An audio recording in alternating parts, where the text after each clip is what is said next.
Hi, and welcome to another Noodle tutorial.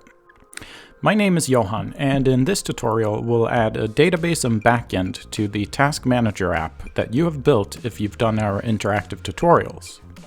The Task Manager is available as a project template, so we'll start from that. The Task Manager app has most of the functionality you would expect. You can see the tasks that you have in a list, and you can add new tasks. The main issue we have is that any new task we add isn't actually saved in between sessions. So when I add a new task like this and then reload the app, it disappears. This is because we're saving our new tasks in this array here, and the array is not preserved between reloads.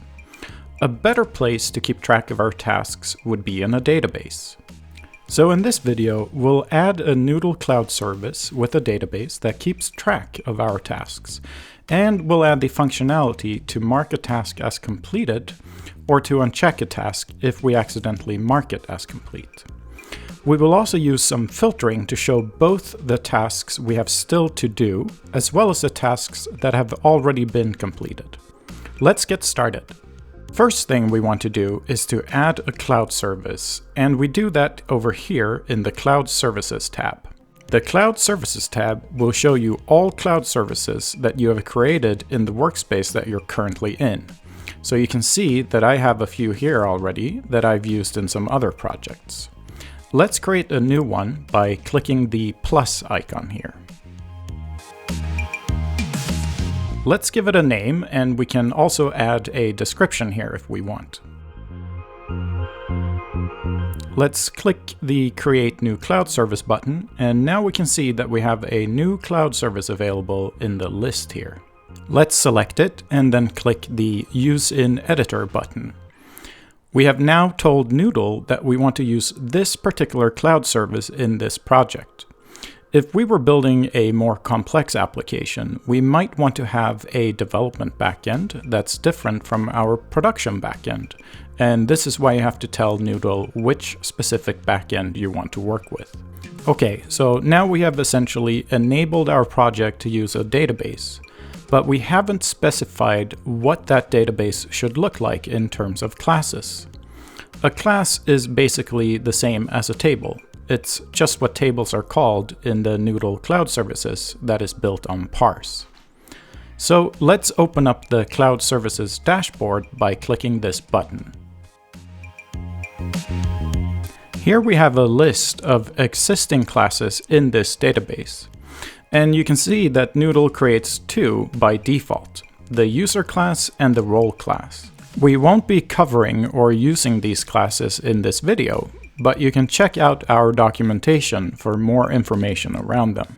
We want to create a new class that can contain the data for the different tasks we want to work with in our app. So let's click the Create a Class button, and let's call our class Task. Leave the type set to Custom, and then click Create and Add Columns. Now we want to add columns for the data we want to save for each task. Each task has a title, a category, the due date, and a description. So let's add a column for title, which should be a string, a column for category, which should also be a string, a due date, or just date, and that will be of the type date, and then a description that is also a string. There is one more thing we want to keep track of, and that is if a task is completed or not. So let's add one final column. Let's make it a Boolean and call it completed. And then we want the default value to be false, since we don't want to add tasks that we have already completed. Great, now we have a class in the cloud service that can save our data. So let's, as a first step, make it so that when we create a new task, it is saved in the database. So here in our Create New page, we are creating a new object and then inserting that into an array that is then used to display the tasks in the task page. Instead of doing this, we want to use a create new record node. Here, it is important that we select which class in the database this record should reflect, so make sure you select task here. Once the class is selected, the record node automatically shows us which properties it can take, so let's hook it up like this.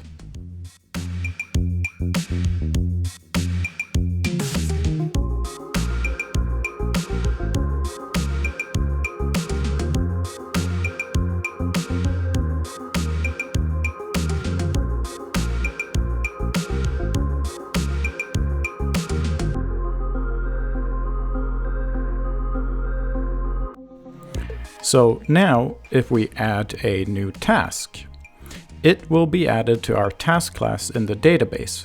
So let's bring up the dashboard and do a quick refresh, and there you can see that we have the task that we just created. Okay, so that is a big step done.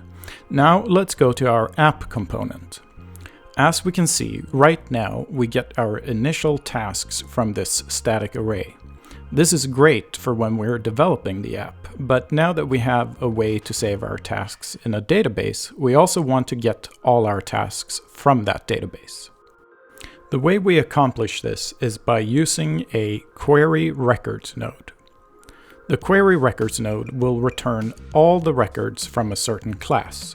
So let's select the task class.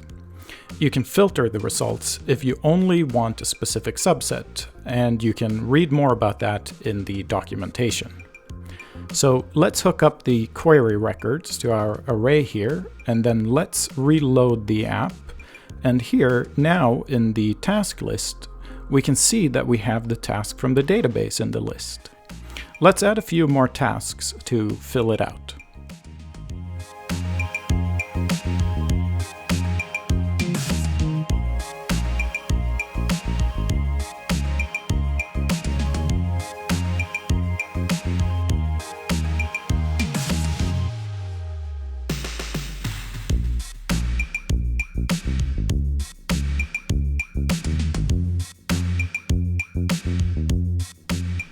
Okay, we're motoring along. Next, I thought we should make the complete button in the card details actually do something. I can use the design view to quickly jump to the button by clicking it like this. Okay, so when we click this button, we want to update a record property, and for that we use the set records properties node. Again, we tell it what class it should refer to. And now the set record properties node will have all the inputs to all the fields for our tasks. But it will only set or update the ones that we make connections to. So that's very convenient. We won't have to hook everything up.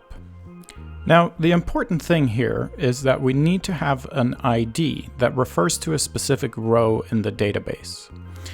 Each object that the query records node returns has an ID that corresponds to a record in the database.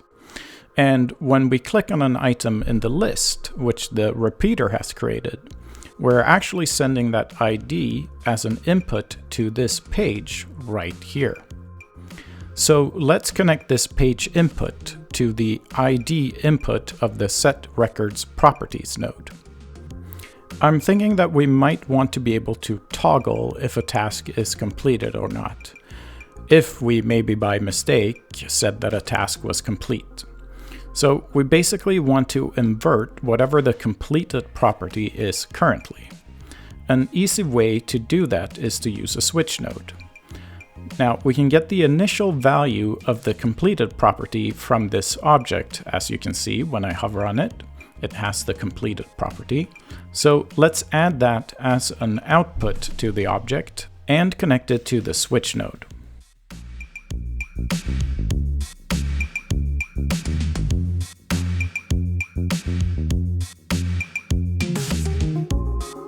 Then we take the current state value of the switch node and connect it to the set properties node like this. When we click the button, we flip the switch, and we also save the updated value in the database by connecting it like this. So you can see now that when I click the button, the completed property is changed in our object over here. Last thing I want to do is to have the button reflect which state we are in. So if the task is completed, then maybe the button should say reactivate and have a different color. I'll use a states node in combination with a Boolean to string node to set this up. Let's set up the states node first. I've added two states, one for when a task is complete and one for not complete. Depending on which state we are in, I want to control the button's label and color, so I'm adding two values to the states node to reflect that. I make sure they are of the correct types, and then I set the actual values. I also remove the transitions since I don't need them here. I set the values for the label and the color, and then hook it up to the button.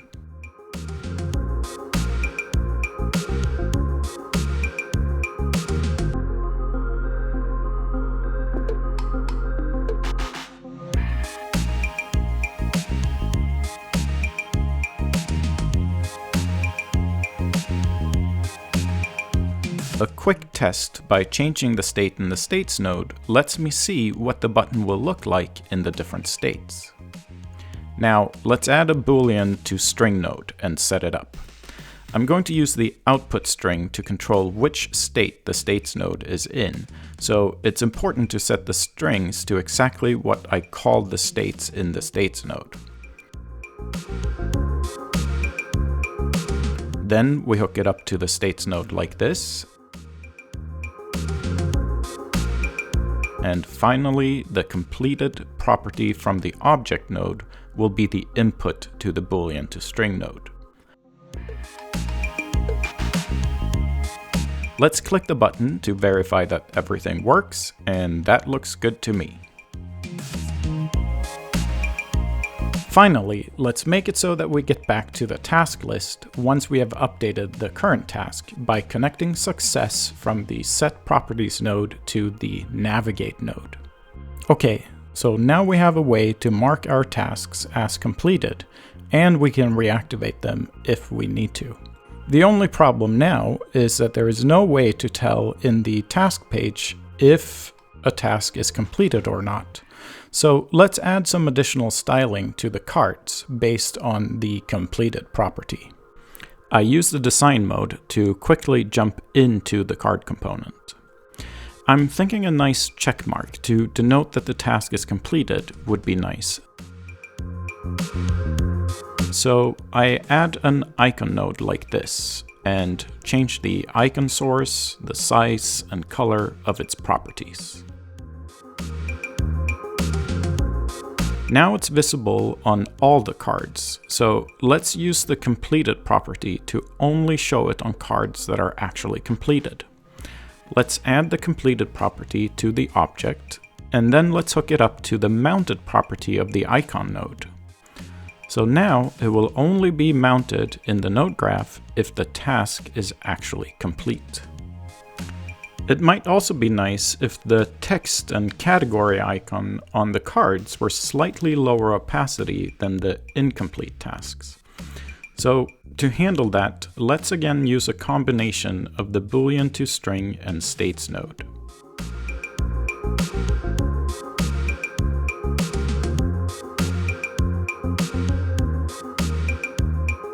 I'll add the two states to my states node, and here I want to control the opacity depending on the state. So let's add a value called opacity, set it to the number type, and again let's remove the transitions by unchecking the box, and then let's fill in that we want full opacity for incomplete tasks and only half opacity for completed tasks. Now in the Boolean to string node, we use the exact state names as the different output strings. We hook up the Boolean to string to the states node and the completed property from the object node to the Boolean to string node.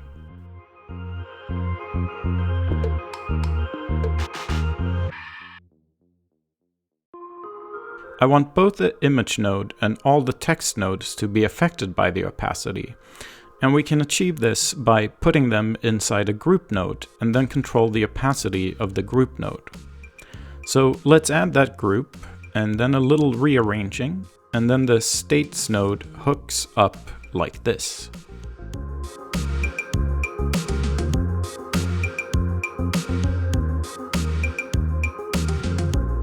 Let's test it out. Let's click into this task and mark it complete, and oh, where did my tasks go? Well, let's just do a quick reload of the app, and there they are. Sometimes a reload after a lot of work is needed so that Noodle is in the correct state. Let's test again, and that works well.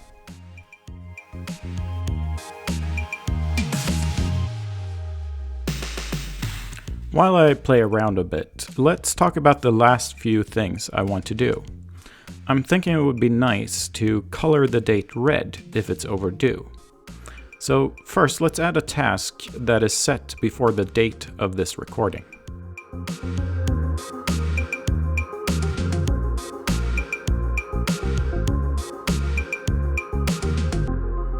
And there is the overdue task. But actually, before we do that, let's fix this list. I think it would be nice if the incomplete tasks and the completed tasks were separated into two distinct lists. So let's head over to the task page and let's just copy the nodes that make up the current list we have.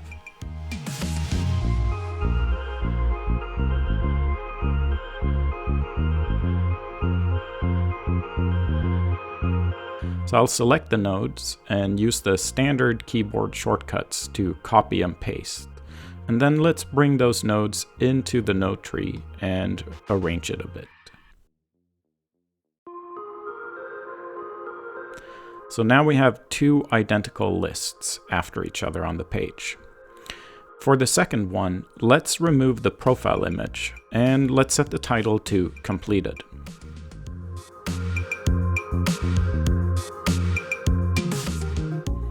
Now for the fun stuff. So we have all our tasks in this array named tasks. What I want to do now is to filter out items where the completed property is either true or false. And to do this, we'll be using an array filter node. So let's start with getting the incomplete tasks. We'll add the array filter like this, items to items. Then we need to add a filter by clicking the plus button here. Now we need to put in the name of the property we want to filter on. So that's completed in our case, and it is a boolean, and we want to check if it doesn't equal true. Then we hook up the filter output to the repeater. And look, now we only see tasks that have yet to be completed. Let's give the node a name so we know what it does. Now let's do a very similar thing for the second list. Let's copy this array filter and put it between the array and the repeater, and let's give that a descriptive name. We need to update the actual filter logic, so let's change it so it checks if completed is equal to true. Let's now do the connections. And look at that. Now we only have the completed tasks in this lower list. I'll test it out a bit. It works great.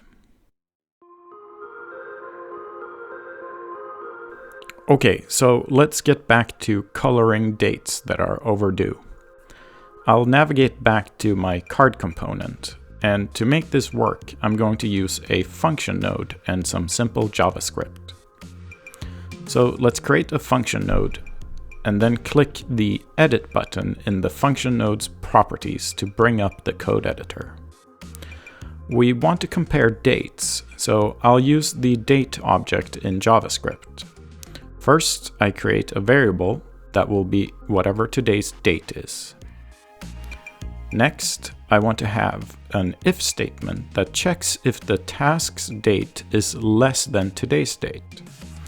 I need to get the task's date into the script as an input, and the function node has a special object called inputs, and that's a capital I on that. And this object I can add properties to, and they'll automatically show up as inputs to this function node. So let's type in inputs.dueDate and then check if it's less than today. If that is true, I want to output a string that we will use to set our color. And just like the special inputs object, there is a special outputs object that I can add properties to that will then automatically become outputs from the function node. So let's make one that we'll call outputs.dateColor and set it to be red, like this. Now, we want the date color to be black in all other cases, so if I add it here at the top and set it to black, it will always be black unless our if statement is true, in which case it will be red. Okay, so let's hook up the date property from our object to the function node, and then connect the date color output to the font color of this text node that displays the date. And there you have it.